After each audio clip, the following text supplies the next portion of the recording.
السلام علیکم ورحمۃ اللہ۔ اقرا حفاظ سیکنڈری اسکول پشاور زون کی طرف سے سبجیکٹ فزکس میں کلاس 9 کے آج لیکچر نمبر 20 سٹارٹ کرتے ہیں۔ بسم اللہ الرحمن الرحیم۔ Next topic is Kapil. یہ ایک چھوٹا سا ٹاپک ہے، اس کو بھی آپ سمجھنے کی کوشش کریں۔ کپل کسے کہتے ہیں؟ تو ایسے دو ایکول اور اپوزٹ پیرل فورسز جو ڈفرینٹ لائنز میں لگ کر کسی باڈی کے اوپر روٹیٹ کریں تو یہ کہلائے گا کپل۔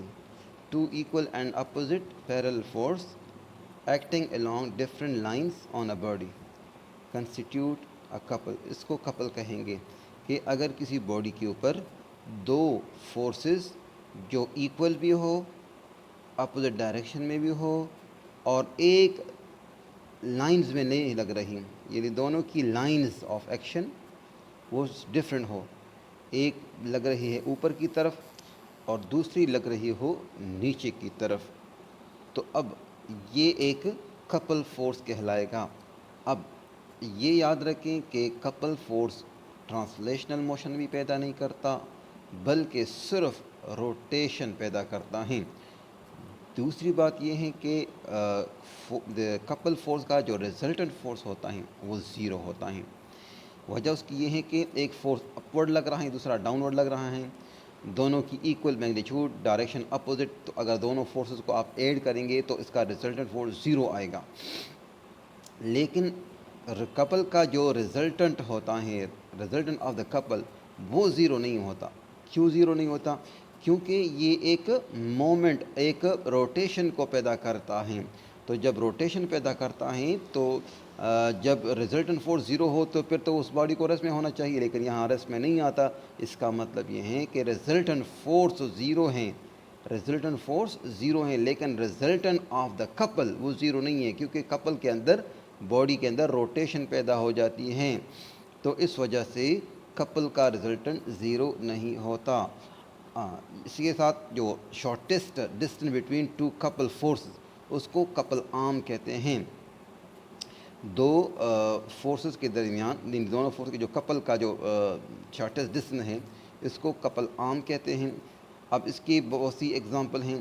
ایک ایگزامپل اس کی جو ہے یہاں پر آپ کو نظر آ رہا ہے کہ ایک جو ہے ایگزامپل ہک ہیں، اس کو آپ دیکھیں کہ ایک نٹ بولٹ کو ایک رینچ کے ذریعے سے، ایک آلے کے ذریعے اس کو کھولا جا رہا ہے، تو یہاں پر دو جگہوں پر اس کے اوپر فورس اپلائی کیا جاتا ہے۔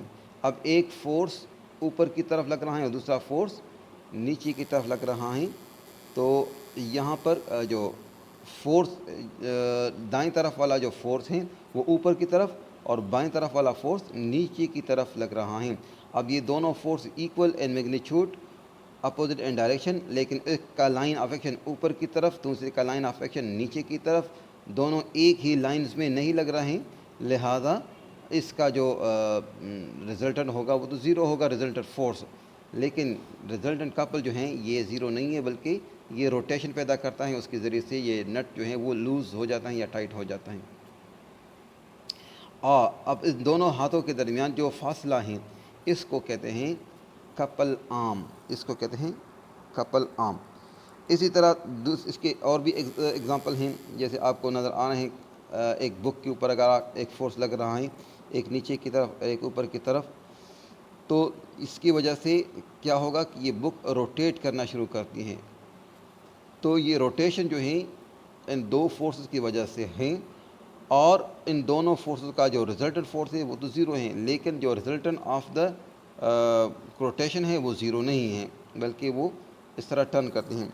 اس کے علاوہ اور بھی بہت سے ایگزامپل ہیں، مثلا force acting on a bicycle pedal, جو ہم سائیکل کو چلاتے ہیں تو دونوں پیڈلز کے اوپر فورس اپلائی کرتے ہیں، ہمارا ایک پاؤں نیچے کی طرف، دوسرا پاؤں اس کو اوپر کی طرف اٹھا رہا ہوتا ہے، تو یہ بھی ایک کپل فورس ہے۔ اسی طرح جو ہم کسی ٹوائے کار کو وائنڈ کرتے ہیں، کسی کھلونے، چابی والی کھلونے میں چابی جو ہے وہ اس کو دیتے ہیں، تو اس میں بھی کپل فورس اپلائی ہوتا ہے۔ اسی طرح جب ہم کوئی نلکا کھولتے ہیں تو نلکا کھولتے وقت بھی ہم دونوں طرف فورس اپلائی کر کے جو ہیں وہ فورس اپلائی کرتے ہیں، یعنی کپل فورس اپلائی کرتے ہیں. تو یہ سارے جو ہیں یہ کپل کی اگزامپل ہیں. تو کپل کیا ہیں؟ دو ایسے فورسز، دو ایکول اور اپوزٹ پیرالل فورسز جو ڈفرینٹ لائنز میں لگ رہے ہوں کسی باڈی کے اوپر، تو اس کو کپل کہتے ہیں. پھر ہم نے یہ پڑھا کہ resultant of force of the Kapil وہ زیرو ہوتا ہے، لیکن resultant of the Kapil zero نہیں ہوتا. اور پھر ہم نے اس کے ایگزامپل پڑھیں. امید ہے آپ کو آج کا لیکچر سمجھ آ چکا ہوگا.